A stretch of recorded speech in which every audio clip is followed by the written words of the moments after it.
yoyote kubwa, nina imani kabisa timu ya Simba wataenda kufanya vizuri kule Swaziland. Wanachotakiwa kuhakikisha kwamba wana matatizo tu ya umaliziaji. Kocha kama atarekebisha ufungaji wa magoli, basi Simba watapata ushindi mkubwa sana. Kwa hiyo na watu sasa hivi, unajua shekhe, una goli la mama. Kwa hiyo na lile huwa halicheleweshwi. Ukishaweka goli tu lile, basi simu inaitika pale, mpango umeshaingia, au kesho unapata. Kwa hiyo ukiangalia kuna goli la Mama Samia, kwa kweli imeboost timu zetu nyingi za Tanzania zinafanya vizuri.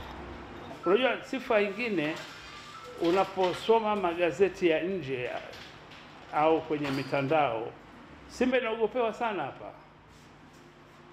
Timu za nje nyingi zinaogopa Simba sasa hivi, na ndio maana tunaona hata wachezaji wengi wakitaka kusajiliwa, wao ndio wanaomba kuingia Simba, so Simba inawatafuta. Kwa hiyo Simba is one of the best team in Africa.